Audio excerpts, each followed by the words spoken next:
ان کے حوالے سے ان کے دل میں نفرت پیدا کر دو تو اس کی ایک صورت یہ ہے کہ یوسف علیہ السلام کو باپ سے دور کرو۔ فائدہ کیا ہوگا؟ یخلو لکم وجہ ابیکم، ترجمہ یہ ہے کہ تمہارے لیے تمہارے باپ کی توجہات خالص ہو جائے گی، یہ ترجمہ ہے۔ مطلب یہ ہے کہ تم محبوب بن جاؤ گے۔ یخلو لکم وجہ ابیکم، اس کا مطلب کیا ہوگا کہ ہم سب محبوب ہو جائیں گے اپنے والد محترم کے، جس طرح یوسف علیہ السلام اپنے والد محترم یعقوب علیہ السلام کے محبوب ہیں، ان کے چہیتے ہیں، لاڈلے ہیں، پیارے ہیں، اسی طریقے سے ہم سب بھی کیا ہو جائیں گے؟ محبوب ہو جائیں گے اگر یوسف علیہ السلام دور ہو جائیں گے تو دو حربے ہوئے۔ پہلا حربہ یہ ہے یا تو ان کو پورا مارو یا پھر ان کو دور کر دو، باپ کی محبت ہمارے لیے خالص ہو جائے گی۔ وَتَكُونُوا مِن بَعْدِهِ قَوْمًا صَالِحِينَ، اس کے بعد کہتے ہیں بھائی لوگ، اور تم سب کے سب ہو جاؤ گے اس کے بعد قومًا صالحین، نیک لوگ۔ اصل میں یہ شیطان کہہ رہا ہے، شیطان بھائیوں کے دلوں میں وسوسہ ڈال رہا ہے اور بھائی لوگ کیا کر رہے ہیں؟ اس کی ترجمانی کر رہے ہیں، یہ مطلب ہے۔ اصل میں باتیں کرنے والے اور حربہ کرنے والے، تدبیریں بتانے والے کون ہیں؟ شیطان ہے۔ شیطان تدبیر بتا رہا ہے اور یہ لوگ کیا کر رہے ہیں؟ اس کی ترجمانی کر رہے ہیں۔ تو شیطان کہہ رہا ہے وَتَكُونُوا مِن بَعْدِ قَوْمٍ صَالِحِينَ، تم یہ لوگ یہ سوچو گے کہ ہم لوگ تو بہت بڑے گناہگار ہو جائیں گے، بہت بڑے مجرم ہو جائیں گے، اتنا بڑا گناہ کہ ہم یوسف علیہ السلام کو ماریں یا پھر ان کو دور کر دیں اور باپ نبی یعقوب علیہ السلام ان کو تکلیف پہنچائے۔ تو سنو، اس کے بعد تم نے توبہ کر لینا، استغفار کر لینا، اللہ سے معافی چاہ لینا۔ تو اگر تم اللہ سے توبہ کر لو گے، معافی چاہ لو گے، تو تم کیا ہو جاؤ گے؟ اللہ کے نیک بندے ہو جاؤ گے۔ یہ شیطان نے بات سکھلا دی۔ شیطان تو ظاہر سی بات ہے کام کرنے بھی سکھائے گا اور اس کا پوزیٹیو یا نیگیٹو بھی آپ کو سکھا دے گا۔ یہ آپ کو لگے گا بظاہر نقصان، لیکن سنو یہ نقصان نہیں ہے بلکہ اس کا فائدہ یہ ہے، یا پھر اگر یہ نقصان سمجھ میں آ رہا ہے تو اس کی بھرپائی یہاں سے ہو سکتی ہے۔ یہ شیطان کی چال ہے۔ قال قائل منهم لا تقتلوا يوسف والقوه في غيابة الجب، بڑے بھائی یہودا وہ بڑے چالاک تھے اور سب کے لیڈر تھے، انہوں نے کیا کہا؟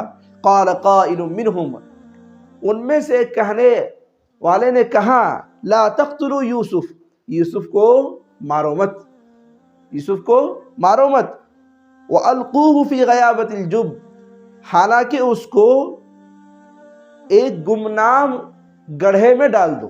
فی غیابت الجب کا معنی، فی غیابت الجب کا معنی اندھیرے کنویں میں، اندھیرے گڈھے میں، گمنام کنویں میں، گمنام گڈھے میں، جہاں لوگ نہیں جاتے ہوں، کوئی نہیں جاتا ہو، اندھیرا ہی اندھیرا ہو، ایسے کنویں میں ان کو پھینک دو، مارو مت۔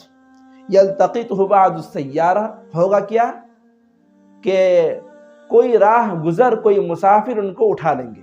یلتقطہ بعض السیارۃ ان کنتم فاعلین، کہ کوئی راستے سے گزرے گا، کنویں میں آئے گا پانی کی تلاش میں، پانی کی ضرورت ہوگی، وہ آ کر کے کیا کریں گے؟ اس کو اٹھا لیں گے اور لے کے چلے جائیں گے۔ ان کنتم فاعلین، اگر تمہیں کرنا ہی ہے، یوسف کے متعلق کوئی تدبیر اختیار کرنی ہے، ان کو مار ڈالنا ہے، تم سوچتے ہو چاہتے ہو مار ڈالیں، ان کو سزا دیں، تو ان کو سزا مت دو اور ان کو مارو بھی مت، بلکہ کام یہ کر دو کہ بس ان کو کسی کنویں میں ڈال دو۔ کوئی مسافر آئیں گے، کوئی راہ گزر آئیں گے پانی کے لیے، اس میں ڈول ڈالیں گے، بالٹی ڈالیں گے، پھر ان کو کیا کر لیں گے؟ اٹھا لیں گے۔ ان کنتم فاعلین، اگر تم ان کے خلاف کوئی سازش کرنا چاہتے تو یہی کرو۔ یہ کس نے کہا؟ یہودا نے کہا۔ قالوا یا ابانا ما لک لا تأمنا علی یوسف وإنا له لناصحون، یہ ساری پلاننگ ہوگی، سارے حربے ہو گئے یوسف علیہ السلام کے خلاف۔ اس کے بعد بھائیوں نے کہا یا ابانا ما لک، اب جب پلاننگ ہو گئی کہ ہم سب کو یہ کام کرنا ہے تو اب باپ کے پاس گئے، باپ سے فریاد کر رہے ہیں کیسے یوسف علیہ السلام کو حاصل کیا جائے۔ تو کیا کہہ رہے دیکھیے، یا ابانا ما لک، اے ہمارے والد صاحب، اے ہمارے پیارے ابا، ما لکا، آپ کو کیا ہو گیا ہے؟ لا تأمنا علی یوسف، آپ ہم پر بھروسہ نہیں کرتے ہیں یوسف کے متعلق۔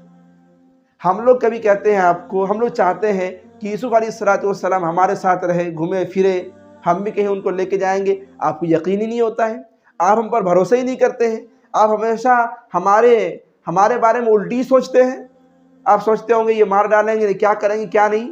سنیے، وَإِنَّا لَهُ لَنَاصِحُونَ، آپ ہم پر اعتبار نہیں کرتے، بھروسہ نہیں کرتے ہیں، حالانکہ ہم بھروسہ مند ہیں، ہم بھروسہ کرنے کے لائق ہیں، ہم آپ کو بھروسہ دیتے ہیں۔ وَإِنَّا لَهُ لَنَاصِحُونَ، ہم یوسف علیہ السلام کے کیا نہیں ہیں؟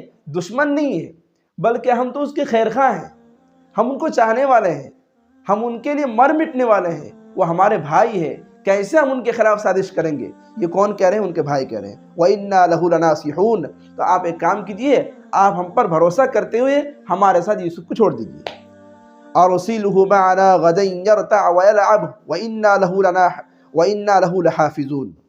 اب کہتے ہیں جب یہ باتیں کہی گئی یعقوب علیہ السلام سے، ان کے بعد یہ کہتے ہیں بھائی لوگ، أَرْسِلْهُ مَعَنَا، آپ ہمارے ساتھ ان کو چھوڑ دیجئے، غدن، کل، یرتع ویلعب، خوب کھائے گا پھرے گا، موج مستی کرے گا، ویلعب، اور کھیلے گا بھی کودے گا بھی، وَإِنَّا لَهُ لَحَافِظُونَ، اگر آپ کو خوف ہو رہا ہے کہ کوئی ان پر حملہ کر دے گا یا کوئی لے کے بھاگ جائے گا یا کچھ بھی ہو سکتا ہے، تو سنیے وَإِنَّا لَهُ لَحَافِظُونَ، ہم اس کی حفاظت کریں گے، ہم اس کی حفاظت کے لیے تیار ہیں۔ وَإِنَّا لَهُ لَحَافِظُونَ کا ترجمہ ہوگا ہم یقیناً اس کی حفاظت کریں گے۔ بھائیوں نے یہ تسلی دی کس کو؟ اپنے باپ یعقوب علیہ السلام کو، اور آگے جو پلاننگ تھی وہ ہو گئی ہے۔ اس کے بعد کیا ان کے ساتھ حالات آئے، ان کو لے گیا، لے جانے کے بعد بھائیوں نے کیا ان کے ساتھ کیے، کیا نہیں کیے، یہ ساری باتیں انشاءاللہ تعالی آئندہ آئیں گی، آپ انتظار کریں۔ امید کرتا ہوں کہ آج کی تفسیر قرآن آپ کو سمجھ میں آ گئی ہے۔ اگر یہ ویڈیو آپ کو اچھی لگی ہے تو ہماری اس ویڈیو کو لائک کریں، شیئر کریں، اور اگر چینل پر نئے ہیں تو چینل کو سبسکرائب کریں۔ ٹھیک ہے ناظرین، السلام علیکم ورحمۃ اللہ۔